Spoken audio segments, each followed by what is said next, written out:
Welcome to Cardboard Conjecture. We're a podcast about board games where we have opinions and conclusions formed on the basis of incomplete information.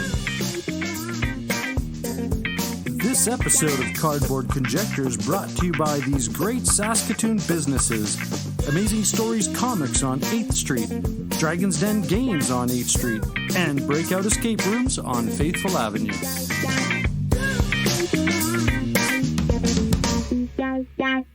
Well, hello there. How's it going, eh?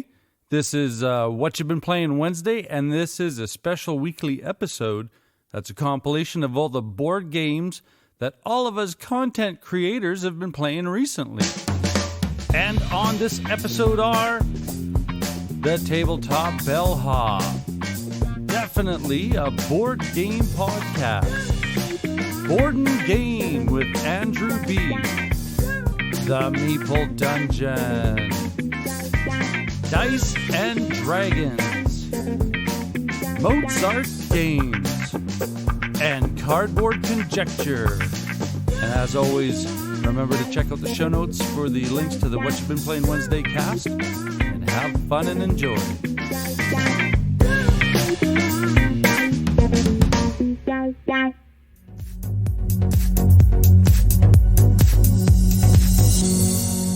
Hello and welcome to the Tabletop Bellhop segment of Whatcha Been Playing Wednesday. I am Moe T, the Tabletop Bellhop, your cardboard concierge, answering your gaming and game night questions and striving to make everyone's gaming experience better. You can find me at tabletopbellhop.com and all over the internet and social media as Tabletop Bellhop, one word. If you've got a gaming or game night question for me to answer, send that to questions@tabletopbellhop.com or visit the webpage and click on Ask the Bellhop. Now, of course, the question I'm answering today is, what you've been playing this past week? Well, this last week, I got in plays of 5 different games, 3 off my pile of shame, so new to me games, and 2 off my pile of obligation, which also happen to be new to me games. Now, let's start with the first pile of obligation game. That was Hidden Games, Crime Scene, The Maplebrook Case. This is a murder mystery game out of Germany that just got localized to Canada and many other countries just this year. Now, I'm going to be reviewing this on our live show tonight, so I don't want to spoil too much, and I don't want to spoil anything about the game, because this is a murder mystery. So what I will say here is this is by far the most impressive murder mystery game we played. It's extremely well done, with very high quality evidence, and the game goes beyond the large cardboard manila envelope it comes in very cool and interesting ways. That said, it does expect you to have certain things to be able to play it fully, like free long distance calling or paying for long distance, internet access, and things like a Facebook account. Now join me tonight on Twitch or catch episode 146 of our podcast after the fact for more information on this deduction game. And that was Hidden Games, Crime Scene, The Maplebrook Case. Next up, I finally got Irish Gauge off my pile of shame. This is a game I got for my birthday back in January that I mainly haven't played due to the fact it requires a minimum of 3 players, and neither of my kids are really ready to divide into economic train games yet. Now, my version of Irish Gauge is the newer version from Capstone Games, which is part of their Iron Rails series. It reprints the winsome classic with updated Ian O'Toole artwork and better components. Now, this is a cube rail game that features route building, stock auctions, and the paying of dividends that you'd expect in a heavy train game, except that the rules are one double-sided page and the game plays in under an hour. Now, I've only played it once so far, but I was blown away by the amount of depth in this game for something that quick to learn and fast to play. This may just beat out Chicago Express as my go-to gateway to heavier train games. Speaking of train games, my next game is Yardmaster. Now, I broke this out on the same day we played Irish Gauge. I guess I was going for a theme that game night. Now, I picked up a copy of this game from a friend after playing Yardmaster Express and really digging Yardmaster Express. That had me seek out Yardmaster and reading up on the full game, and I thought the full game sounded even better. And I'm happy to report it was. This is a really solid, easy-to-learn, chain-based card game where you're trying to add to your growing cargo train by adding cargo card, where the trick is that any car added has to be either the same number or the same color as the car before it. Now, there are 5 different colors of cars, numbered 1 through 4, with 4 1s, 3 2s, down to 1 4. Now, cards are bought using resource cards in a very Ticket to Ride feeling way, where you discard a number of matching cards of the right color equal to the number of the card you want to buy and add to your train. There's also a whole system where you can store cards in your rail yard and add them later, which can lead to some really rewarding combos coming out during play. Yardmaster was a big hit with my extended family, and so far we found has played great at a variety of different player counts. I've tried it at 2, 4, and 3 and enjoyed it at all those counts. And I am so glad I finally got this off the pile of shame, and I am very glad to add it into my collection and look forward to playing this one more, especially once we can get out to public play events. I think this one's really going to shine with 5 players. Next up, I tried out Gloomy Graves for the first time. Now, I picked this one up off a different local gamer, who was purging her collection, and honestly had no idea what to expect when I opened the box. Thankfully, the rulebook was short, and I was able to sit down and learn the game as my wife was sorting through the domino-style cards. Now, this is a game about being a gravekeeper in a fantasy world where there's infinite battles going on between the fantasy races like unicorns, dragons, and pixies, and more. It features domino-like cards that each show 2 different types of graves, on most of them, with some cards also featuring a grave and a gravekeeper instead of 2 different monster graves. Now, each turn you're going to add a card to your personal grave plot, which grows to be no bigger than 3x3. You then add another card to the central shared plot. Now, when adding to your plot, the only rule is they can't be bigger than 3x3, and you can't cover a gravekeeper. Once you get to the shared plot, you still can't cover a gravekeeper, but every new card must cover up 1 existing grave, while the other side of the card must go into an empty slot, thus making the central plot bigger after every player's play. Now, after playing your 2 cards, you can then choose to score one of the 5 monster types. You do this by counting how many graves of that type are connected, both in your personal plot and the communal plot, with gravediggers counting as wild. Now, once you've added those up, you can take point cards for 8, 10, 12, and 15 graves of the same type together. Now, the trick is you can only score each type of grave once, each of the 5 monster types once for the entire game. The game either ends when one player has scored all 5 types, or you've gone through the entire deck once. We've found this game to be rather enjoyable and deeper, get it, than you would think. The way cards overlaps makes things really interesting, the way the graves grow, being cutthroat and cutting off your neighbors, and especially once you've each scored a few different monster types, you know what the other players are going for. It was a lot more cutthroat than I thought. Now, at this point, I've only tried this one 2-player. I think this is going to shine with even more players, and that was Gloomy Graves. Finally, a brand new to me game off the pile of obligation. This is a prototype of the deck-building, educational, historic word game, The Red Burnous, Algeria, 1857. This one comes from Hit 'em with a Shoe Games and does a lot of things I've never seen before in a deck-building game.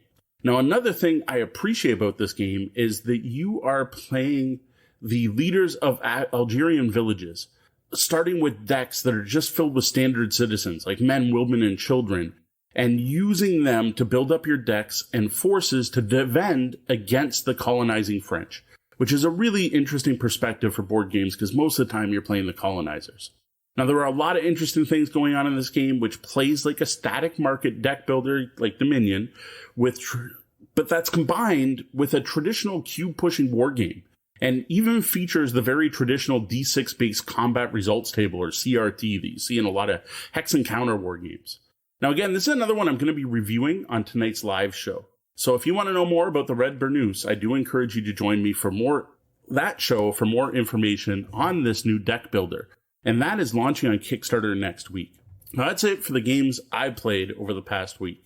Find lots more of my gaming content over at tabletopbellhop.com and on the Tabletop Bellhop Gaming Podcast, which drops Tuesday mornings at 2 a.m. You're also welcome to join us for Sunday Brunch with the Bellhop at 1 p.m. on Twitch on Sundays. This is a newer, unscripted show where Deanna, Sean, and I hang out, interact with our chat room, and talk geekery and gaming. That's it for me. I am Moe T, the Tabletop Bellhop. Good night, and game on.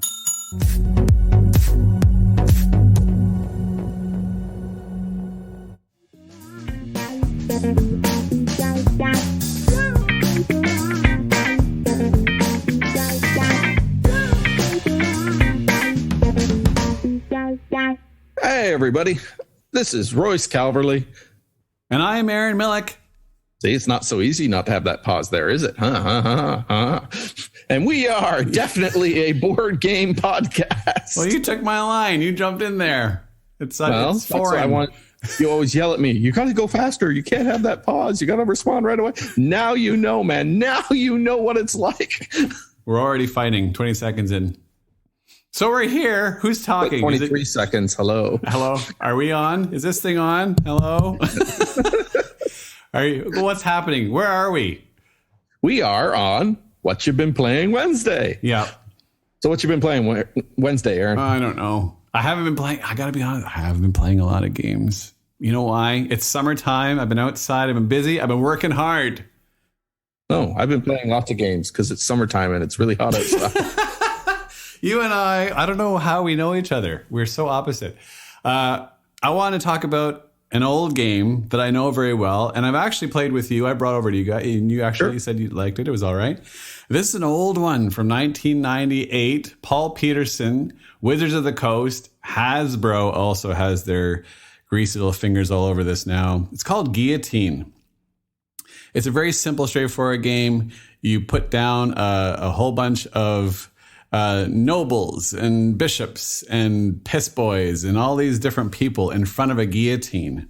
And you have a handful of cards that lets you move certain people closer to the guillotine or away from the guillotine as it gets closer to your turn. Because each person that's going to have their head chopped off is worth a certain amount of points. So you want to make sure you're pushing the people with the bigger points in front and the ones that have lesser points on somebody else so they get negative points. You definitely don't want to be chopping off the heads of nuns, for example. That's a bad idea. Or the hero of the town, right? Or the damsel in distress. Better to go after the king and the duke and everybody else. Get them first. This is a very weird game. It is a very weird game. It comes with a little cardboard guillotine, which is cool, and that sits at one end, and you have your row of cards, and you play 3 days worth of chopping people's heads off. So the theme is right up my alley. I don't know what else to say.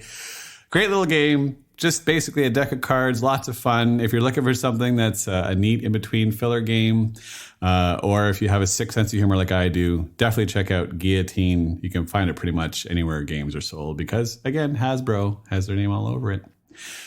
What you been playing on Wednesday, Royce?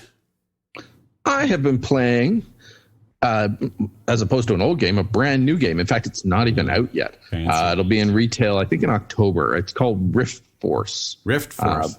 Yeah, by Carlo Bortolini. One More Time Games, 2021. October. More time. Yeah. Wow. Sorry. I'll stop. No, that's good. Yeah. Oh, Daft Punk for you there. This is a... It looks like it might be a Magic the Gathering type game. It looks a little bit like a combat game. In reality, it feels like a more classic Knizia.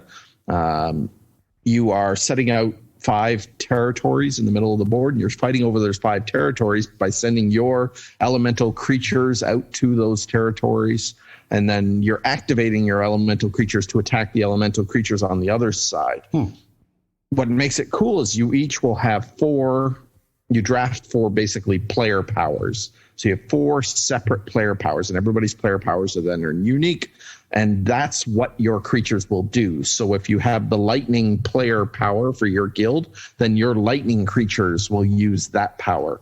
And if you have the fire guild or the water guild or the heavens guild, and then your people will use those various different powers. So the game is in those combination of powers, getting your creatures to work together, activating your creatures at the right time, scoring the points. Really, really neat game, Rift Force. If you want to try it out, if you like Knizia's games, you want to try something that's like a modern twist on a classic Knizia, highly recommend Rift Force. It sounds like it would be a very pretty game too, is it? It is quite nice, yeah. It doesn't have a lot of art. All of the fire creatures will look the same. All of the heaven creatures. The guild leaders, the guilds themselves are really nicely done. Even the creatures are nicely done, but they don't have a lot of variation in the art. But the art they do have is quite pretty. Yeah. Cool. And I think you said to me before that you can play this one with 2 players. It is 2 players only. Yeah. 2 players only. There you go. Yeah, it is a 2-player game. Yeah. Guillotine, you could play with 2 players, but probably not. Better if you have more. It's more of a mini player game. Yeah, for sure. So if you're looking for a really cool 2-player Reiner Knizia style game, Rift Force, and if you're sick and twisted, Guillotine. And of course, if you're sick and twisted, you really should come over and listen to our podcast. Definitely a board game podcast. You can find us on Spotify and iTunes podcast, whatever they're called, Apple Podcast, iHeartRadio, wherever podcasts are, we are. And if you ever want to talk to us, definitely board@gmail.com. You can find us on Facebook @BoardDefinitely and on Twitter @BoardDefinitely. And we have a guild on Board Game Geek, and really, you'd have a hard time not finding us. We are literally everywhere, and we hope to hear from you. Yeah, we're way better under control here than we are. So everything that sounds crazy here, just imagine what it is when we get our own show. Exactly. So if you're liking our nonsense here, definitely check us out. Definitely Board Game Podcast. Royce, anything else? Not a thing. Say goodbye, Royce. Goodbye, Royce. Bye, everybody.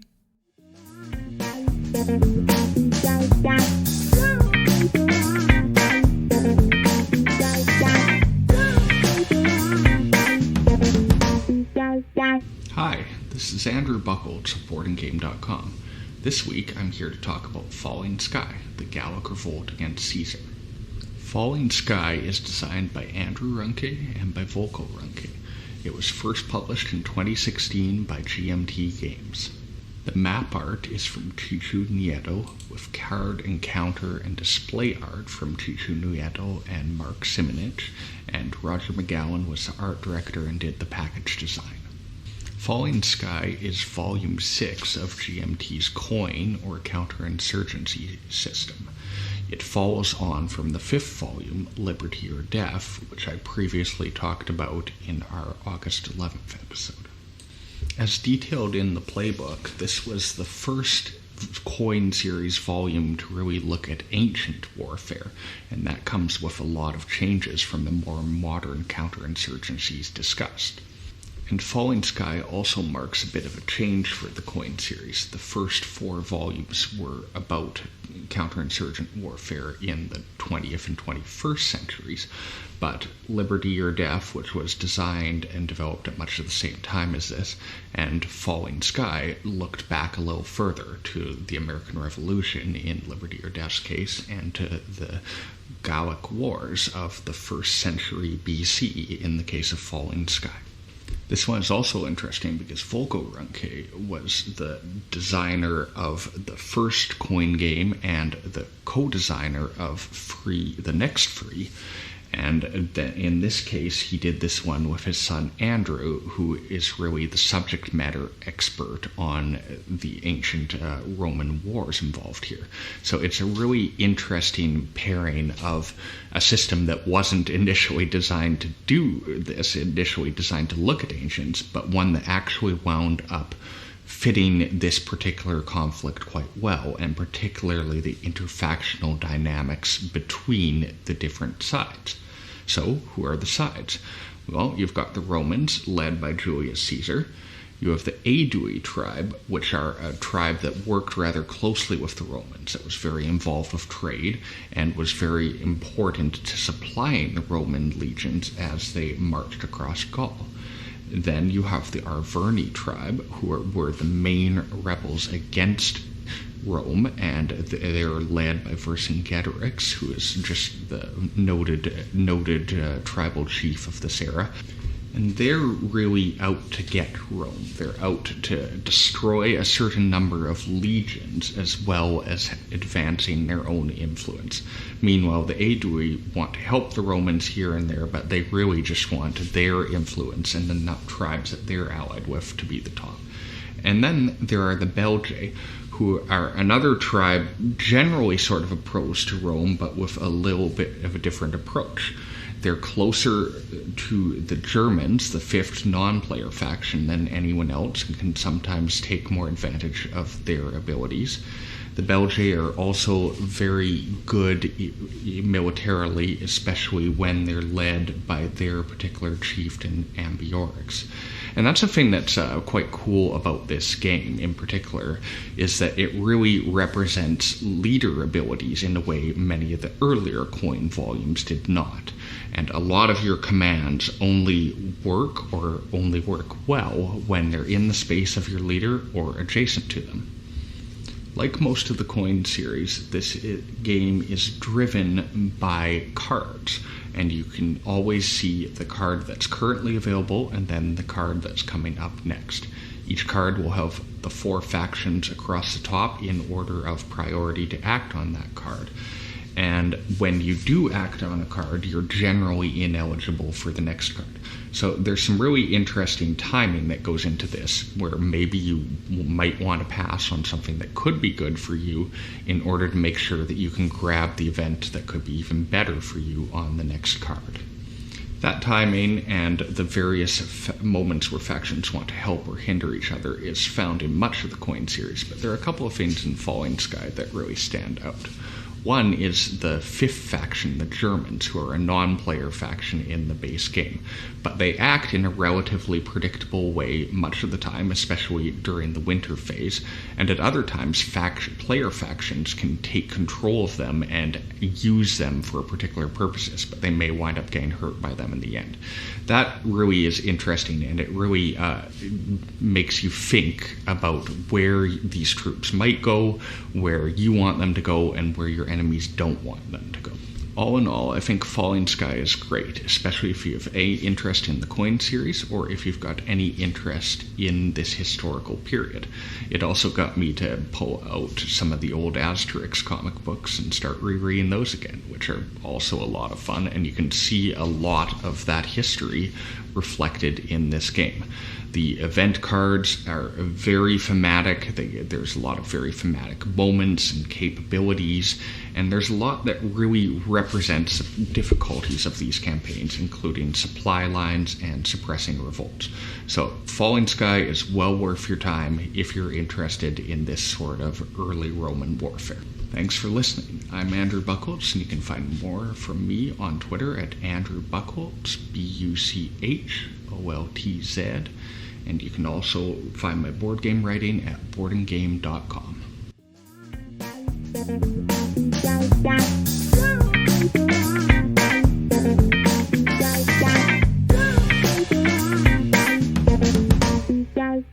Hello everybody, it's Rob and Anna Marie from the Meeple Dungeon. Hello. And we are back again recording for the Whatcha Been Playing Wednesdays podcast. And this week we are going to be talking about 2 games. What's the first game we're going to talk about, Anna Marie? The first game is So Clover, designed by Francois Romain and Published by... Sorry about that. Published by Repos Productions. Yes, So Clover. So these Repos is the same publishing company behind Just One. Okay, that makes sense. Yeah, and this game, So Clover, I was introduced to this by Aaron from Boards Alive a few weeks ago when I was playing Oath with That's him right, and Quentin. And yeah, we found this at the local shop on the weekend, and I brought it home, and we played a whole bunch of it. So do you want to explain what's going on here? Yeah, I'll try not to butcher it. But typically, you've got just a little board that looks like a clover. A clover, yeah. Yep. So it's a 4-leafed clover, so it's got 4 sides to it. Yep, and then you've got a bunch of square cards, and there's a square hole in the middle. Yes. And so on each side of the card, you've got a word. So there'll be 4 words per card. Mm-hmm. And they're basically raised, little raised plastic spot where you can put the hole in the card. Like you put it over top. See, I'm butchering it already. You stick 4 of these square cards onto the 4 different onto your board. Sections of your clover. Yeah. You don't look at the cards when you're placing them. You just kind of plop them down in random order. Yep. And that's the person whose turn it is does this. Well, Yeah. the other people, or I guess You can play do this simultaneously, but it doesn't really matter. Yeah. And then you're going to have 2 words connected to one part of the clover. And those 2 words, you have to think of a word to connect them in some way. And then you write it on the little part of the clover. And you do that for each side. So you'll end up with 4 words, 2 words connecting one, 2 words connecting another, so on and so forth. Once you've done that, then you take off all the 4 pieces of the little squares with the holes in them that had all the words on them. You take them off. Yeah, and cards. you add a 5th card to And those. so that the other people playing don't know which card you've added. And then you give them the cards and your clover, and they have to try to figure out which 2 words you combined on each side of your clover to get the word you chose. Yeah, and it's a crazy puzzle. It's Sorry if that was there, confusing. when you're sitting there trying to piece this puzzle back together, it is astonishingly difficult because, like for instance, when the words are circling the outside of your clover, you're going to have 2 random cards sitting side by side and 2 random words. And like one the other day we were playing, there was rake and surgeon. Yes. Right? Were 2 that ended up side by side. Yes. And I came up with a landscaper. Yeah. Right? It's a rake like surgeon. a rake surgeon. So I wrote landscaper. So that's kind of what you're trying to do. So the people that are trying to put it back together have to try and figure out how to orient these cards back onto the board in the right order to make those words make With sense. a random card in there that didn't Yeah. exist when you were. Yes, so there's were one putting card the that doesn't words even on. belong. So they're looking at words that are throwing them off, and then you'll see like there's other words that may be on those cards. Like for instance, with that game, there was broom. And right? in another spot, there was wizard. Yeah, broom and wizard. But so a broom wizard could also be a landscaper, I suppose. And like, so yeah, it's like a really tricky thing. So you have to sit there and deliberate with all the people that are playing, except the person that put that one together. Yeah. And come up with hopefully the right combination of the words. And then you ask the person that wrote the words down if it's correct. And they'll say yes or no. And if it's not, they'll pull off The incorrect cards. Incorrect cards. They might be the correct card, but they might be in the wrong one. Yeah, they might be the correct card, but or they might be the wrong card or the right altogether, word in the or wrong spot. Yeah, and it's hilarious. Like it's so difficult. It's difficult just to come up with the words that can combine Right. 2 random words. Like you could have. I had carpet bug. Yeah, I had carpet and bug. Yeah, so there's like, and then what do you say for that, right? Like, Yeah. and then it's a really hilarious game. It's very similar to Just One, but quite a bit different enough that I think it's worth having both. Oh, definitely. And this is a game that could be played over Zoom if I had a copy and someone in LA had a copy and we were playing with them. Yeah. We could kind of play back and forth. So as long as everyone kind of had a copy, I think you could work over Zoom and over long distance pretty easily. I think so. Yeah, so it's really nice that way. Great party game. It's one of the better party games I've played in a long, long time. Well, actually, probably one of the better ones I've played since Just One. Honestly. And I love Just One. So, and then because I think this is obviously fairly like it's you can tell that it's the same people who created it or the same publishing company. Might not, or not, but yeah, it's and I love the pun. Like So I hate it clover. and love it at the same time. It's such a horrible pun, like so clover. I found it was so fun clever. because you're trying to like dive into the mind of the person who wrote the clue, yeah.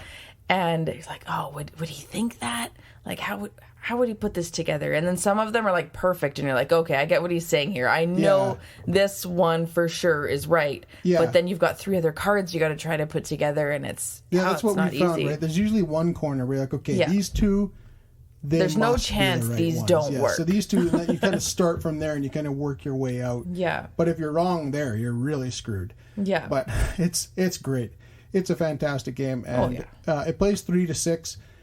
We've played just the 2 of us, just for fun, just for fun, just throwing Yep. it back and forth. There's points and stuff that you can win and lose in this game or whatever. We just But played that without points. Seems to be whatever. That's here Just nor play there. for fun, right? Yeah. You play until you don't want to play anymore. Is kind of the way we play. Yeah. But yeah, no, So Clover from Repost Production is really great and highly I recommended. wish I could think of a good Yeah. pun to finish off. It's fantastic. So highly recommend that.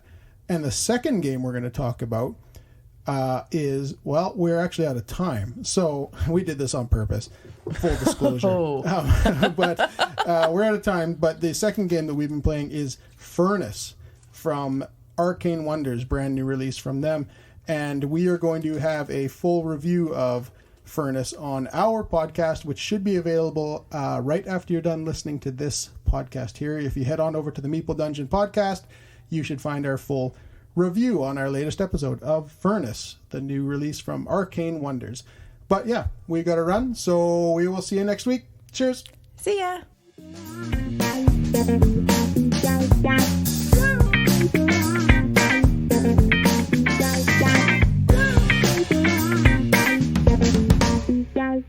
What up, gamers? I'm Jayson. I'm Julie, and together we're Dice and Dragons. You can find us on YouTube, Facebook, Instagram at Dice and Dragons, and on Twitter at Dice and Dragon.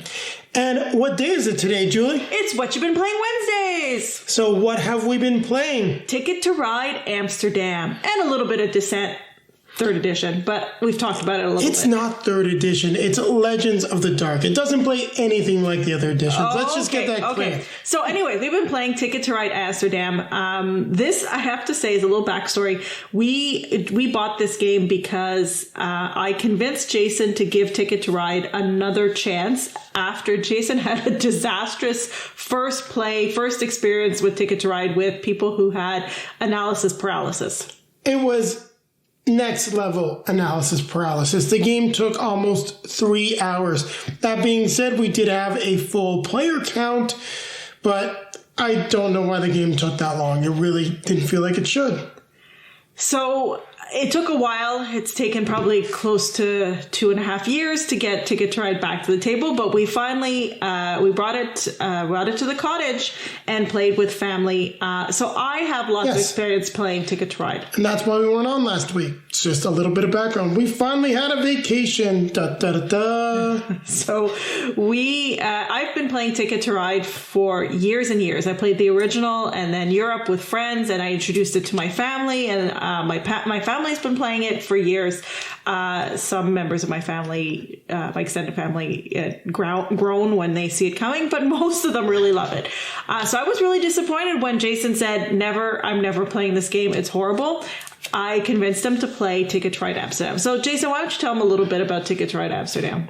So Ticket to Ride Amsterdam is published by Days of Wonder. It is designed by Alan R. Moon. It is for 2 to 4 players, plays in 10 to 15 minutes because you're dealing with a much smaller map, and it's for ages 8 and above. So it is once again a nice family style game, but one that you can get multiple plays in on a family game night during the week instead of maybe just one.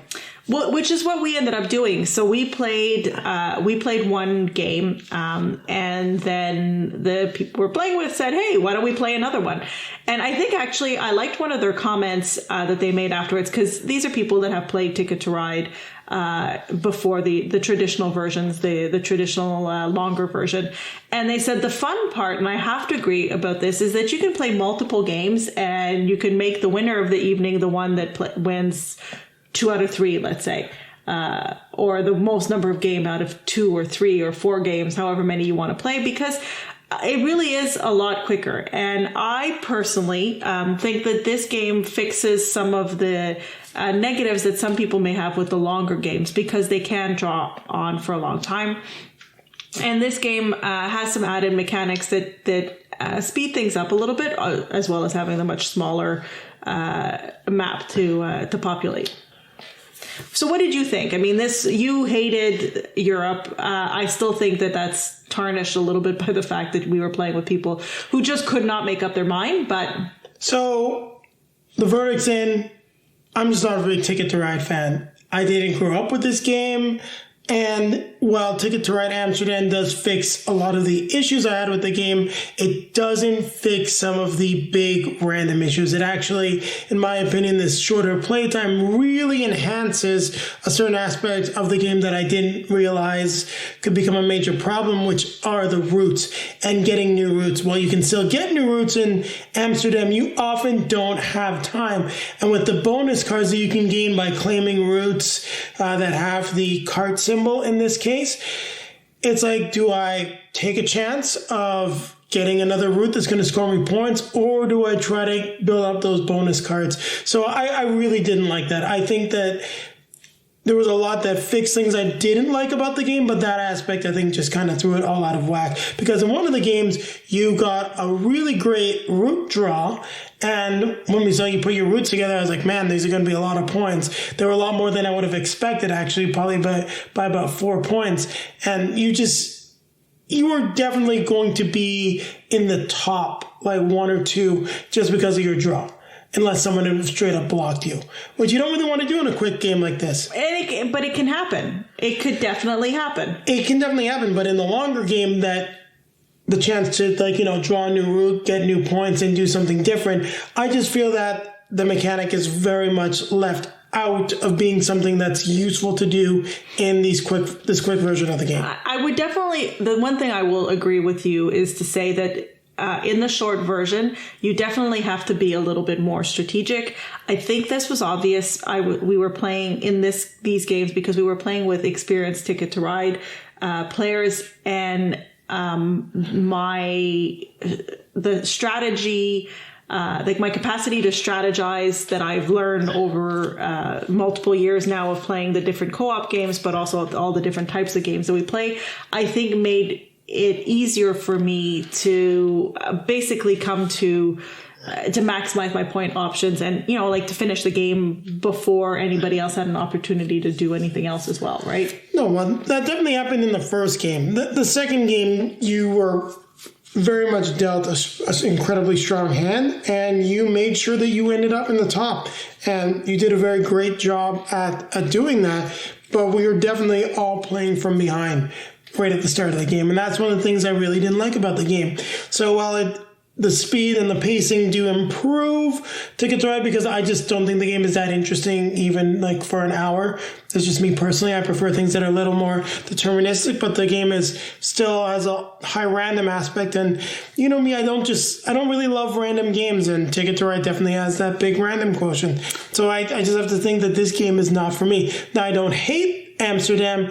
I'd be willing to play London or New York, the other smaller ones, but this is cemented for me. I never really want to play a longer Ticket to Ride if I can avoid it. So if you're interested to hear more details in our longer review, you can check it out. It'll be coming out in a couple days.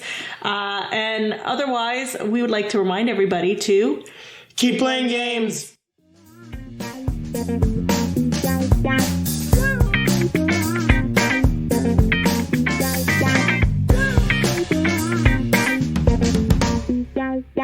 Hey everybody, my name is Chris Morris from Mozart Games, and I am absolutely thrilled that Cardboard Conjecture have asked me to join the fun of Whatcha Been Playing Wednesday.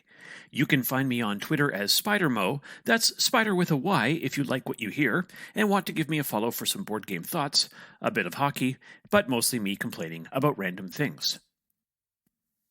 This week, I want to talk about a game that I recently got to the table, Obsession, which is self-published by Dan Halligan and Kayenta Games. Obsession is a game of pride, intrigue, and prejudice in Victorian England, as stated by the tagline under the game's title on the box. Players in Obsession represent families in Derbyshire, England, who have fallen on hard times, and their estates are in disrepair. However, a wealthy family has recently moved to the area with 2 eligible children who they are looking to wed, opening the door for players to attempt to woo them to their family, bringing their considerable wealth and connections with them. Players will need to host activities and upgrade their estates in order to attempt to land the hand of one of these Fairchild children before the end of the game and the final courtship. Obsession is essentially a tableau building game where players will choose an activity each round from one of their improvement tiles in front of them. Each player starts with 5. Each activity may be used to host a specialized event, such as a game of whist in the front parlor, a guest recital in the music room, or even a charming picnic on the south lawn. Every activity has requirements, such as the servants that players must manage in order to host the event, and a number of gentry that are required in order to host a successful event. Gentry are your hand of cards that represent your family members and their acquaintances that they associate with. New gentry will be gained throughout the game, allowing players to host larger events, But each time they're used, the card is retired until a player takes a passing action, drawing all of their cards back into their hands. Knowing exactly when to pass in the game is essential, as players only have 12 actions in the game, and passing reduces that number by 1. Each gentry card will have some favors listed on them that allows players to earn money, prestige, or additional gentry due to their personal connections, and it's this synergy of favors that's the real meat to the game. Most gentry also require the attendance of one or more servants from your household. Some gentry are less desirable individuals, and while they can bring great bonuses to your family, their association alone can drop your reputation whenever they attend events. However, you may need to accept that loss in order to build your engine, especially in the early game. Every gentry has a historical photo on their card, and a little backstory about their past. The attention that Dan has put into making every guest feel unique from one another is a huge part of this game, as players are encouraged to introduce each new gentry when they gain them. Once an activity has been hosted, players will retire their gentry, rest their servants, and place the improvement tile back into their tableau. If it's the first time that a tile's been used, it's flipped to its backside, usually earning a player victory points for the end of the game, as well as for upcoming courtships, and changing the event that can be hosted on it in future turns. Usually for the worse, because who really wants to go lawn bowling again after you've already been bored by Lord Chatwick's tales of his trip to the continent? Then, players will be able to renovate their estate by purchasing a new improvement tile from the builder's market with any of the money that they've accumulated. I think what I love most about Obsession is just how much theme there is in the game. Every card, tile, and servant in Obsession makes sense with how it's used. Like, for example, Sir Wallace Carter is said to have a mysterious secret, and there's a chance that each round it will be revealed, dropping the player's reputation dramatically. But until that happens, he brings additional wealth to your household. There's also Lady Alison Thatcher. She's a pauper, but is still well connected, meaning that she can bring the attention of some prestigious guests to your family. But you do have to spend money each time that she attends an activity. The servants are varied, and players will need to hire and manage them to be successful. Many of the useful female gentry will request the use of ladies' maids to attend their needs, and many of the male guests will require a valet. Players can also hire an under-butler who can fill in for many of the other servants, and there's an expansion that adds some very useful servants to add to your household, such as the cook or the hall boy. The storytelling that can occur in the game is phenomenal, as players can actually develop each of these characters throughout the game. Now, Obsession was successfully kickstarted by Dan back in 2017 and was released about a year later. The initial Kickstarter was a moderate success, with about 650 backers taking a chance with Dan's passion project. It has become a bit of a cult hit among gamers, and another Kickstarter with more material was launched about a year after release. The game is in its second edition with some top-notch production quality. Each of the families is stored in their small little box with all of their starting materials inside, making setup quick and easy. The boards and the other components are really well produced, with the only exception to that being the bag that tiles are drawn from, although Dan has arranged for a replacement to be made available to players, with an upcoming small box expansion that he's actually selling at his own cost. The upstairs-downstairs expansion adds a ton of new material, including 4 new servant types, and a pile of additional cards and tiles for variability in future games. There's a bunch of variants in the game that players can use to change things up, including some rules for drafting servants and gentry cards at the start of the game. There's also a very cool solo mode in the game, and a large variety of opponents of varying difficulty that players can go up against while playing solo. Now, I've played the game at 1, 2, and 4 player counts, and I've enjoyed each play immensely. I've taught the game to 6 different players, and each and every one of them has really enjoyed the gameplay. At lower player counts, I do encourage the extended game that adds a few more rounds, allowing players to utilize some of the better improvement tiles in the late game a little bit more. At 4 players, though, the extended game can drag a little bit, but it's not too bad with experienced players. Now, Obsession is currently out of print, but it does appear that new printings should be arriving to Dan in the very near future. The game can be ordered directly through his website for gamers in the States, and it's available at an exclusive online retailer in Canada. There's also limited availability in Europe, and I'm sure that copies will sell out quickly once they are available again. Now, I've bought everything available for Obsession, and I don't regret that purchase one bit. Since the start of this year, I think I've played the game close to a dozen times. Most of those plays have been solo. It's replaced Terraforming Mars as my go-to solo game when I'm looking for something to fill my dining room table. So, if you're looking for a Euro game with a lot of theme, I don't think you can go wrong with picking this one up if you get the chance. Anyone who's a fan of Downton Abbey or Jane Austen novels will absolutely adore this game. Now myself, I haven't seen or read any of those, and I still think it's an incredible game that I'm itching to play again soon. Once again, I'm Chris Morris. Thank you for listening to my thoughts about Obsession. If you liked what you heard and want to hear more from me, I can be found on Twitter as SpiderMo. Thanks for listening, and may all your dice rolls be critical successes.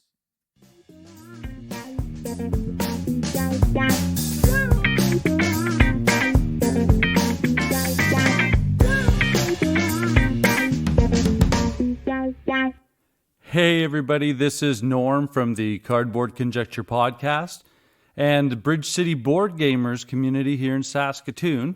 And I've got some games that I'd like to quickly touch base with you on that I played this week. And because a couple of them, I got to play games with my daughter. Yay! So let's get to it. One of Sophie's favorite games is Cockroach Poker. And somehow we managed to... There's a 2-player version where you take out 10 cards and you deal them all. Now, for those, it's so quick to explain. Cockroach Poker, there are 8 insect suits, and of those suits, there are 8 cards. And 2-player to, I think it's 7 players. What you do is you deal out all the cards, and on your turn, if it's your turn, you take a card out, you sit it on the table, and you look at anybody at the table, and you say, this is a fly. And at that moment, you have this 2 options. If you're the one receiving the bluff, I guess, because it's a bluffing game, right? And you either accept it, look at it, and pass it to the next person and see if you can bluff them with this card. If someone stops that bluff progress and calls you on it, they either say, yes, it is this, or no, it's not. And when the card's flipped over, whoever loses the call has to take that card, put it in front of them in their tableau, and it's basically not who wins the game, but who loses first. And who loses first is the person who collects 5 of the same insect. And wow, this game, it's such a simple set. It's such a simple rule set that you get into it right away with a group of people. Once they, first round, first card goes by, and everyone dials that in right away. And it is so amusing to watch people either tell the truth and honestly tell the truth and their commitment to it, or try and pull a fast one. And this is good that Sophie's playing with me so that I can see all her tells. And there was one time she put it down and said, it's a so-and-so. And I looked at her and went, no, it's not. And she flipped it over and she goes, you can see into my soul. Yay. That was awesome. Then the next thing we played that she really likes, and I love this one too, is Quicks. A dice checker, rolling right. And this one is probably... this thing has seen some mileage with this family. This is our go-to take it with us in a backpack or a suitcase game. And it's, without getting too deep into it, it's a roll and write where you have 4 different colored dice and 2 common white dice, and you roll it, and the community dice are used by everybody, and the person who rolls the dice has to use one of the community dice and a colored dice. And how it works is you make check marks from left to right, and you can never go backwards. And you're checking the numbers on the combinations of 2 to 12. And there's a lot of really interesting choices to it. If you like this kind of game that's not too deep, but it's still engaging and fun, and it's a social experience. Pick it up. It's a fun game. Absolutely. 2 that I played for on my own, soloing, because if I want to play games at home, I got a solo. So Pavlov's House. I played that a lot this weekend because I did a review on the podcast, the main show, Cardboard Conjecture. And this one, without getting too crazy into its description, it says 1 to 3, but it's a solo game, right? It's David Thompson of the noted Undaunted series, Normandy and North Africa. And I think War Chest, without confirming this conjecture, right? World War II, Battle of Stalingrad, a soldier by the last name Pavlov, took over a house in Stalingrad from the Germans, and it became a stronghold of that battle's history and fame. So the way the mechanics work in that game, in synchronicity to the theme and what's going on. Spoiler, I liked it a lot. And then Cascadia, I think, like a few others that I'm going to talk about here on our Facebook community page, got my Cascadia Kickstarter and Yahoo! So Cascadia is AEG, and I think it's I'm looking around here for a second here. Flat Out Games. I'm so sorry if I misread it. But if you really enjoy Calico and that abstract puzzle solving, you are going to really love this one, because it takes that DNA of that tile pattern building connectivity. And in Calico, it's all about the colors and the patterns. In this game, it's all about the zones, forests, mountains. I believe there's 4 or 5 zones, and the species. And there's 5 different species. And I talked about this on our main show, and it's kind of like Tiny Towns. If you've played Tiny Towns, where you have the buildings that you're trying to build, these cards, kind of the card, not market, but tableau objectives or points, for the game. In this case, how each species has to be in a certain pattern on your terrain. It is so much fun. I was so engaged. I played probably 4 games back to back and went into that challenge mode, very similar to Calico. So if you enjoy those, I quite encourage you to get yourself a copy, or at least to try it out. So, and as I'd mentioned on our Facebook community page, we have a thread every Wednesday. That's what you've been playing. So let's go to that right now. And first up is Eli. Played, there we go, Cascadia 3 times. See, I'm telling you, this is a fun puzzle, and it plays fast. He also played Sprawlopolis and Marvel Champions, Galaxy's Most Wanted. I haven't gotten into that one yet. That sounds fun. Lane played Mythalix about 12 times. He has kids, so that's probably what that is. A little more Black Orchestra. Yay. I like that one. And Pandemic. So, and it says I have to click to see more. Marvel United. Running out of minis to paint. Bring on the X-Men. Yep. That is Lane showed me the some of his minis that he painted. Well done. Kudos to the painting. Hands. Terra Mystica, Barrage. Oh, that one interests me a lot. Project L, Viscounts of the West Kingdom, the Shem Phillips series. I haven't played that one yet. I have the other two. Oh, he played my most favorite Euro, Hansa Teutonica. Yes, probably the most purest Euro of all. Yeah, I'll argue that with anybody. Glass Road. Yeah, some Uwe Rosenberg. Juicy Fruits. Circadian's First Light. That one totally interests me. I believe it's dice worker placement kind of thing. Anything with dice I like because dice hate me. Whistle Stop and Everdell. That's a fantastic lineup. Cool. Tim got in the game of Lords of Waterdeep. Yay. With the whole family. Nice. He also adds, long time since we all sat down to play a game together. Oh, isn't that awesome? He's got a picture there. Yay. He gotta love family time. And also, new kill team. Go from one pendulum swing to the other side. Right on.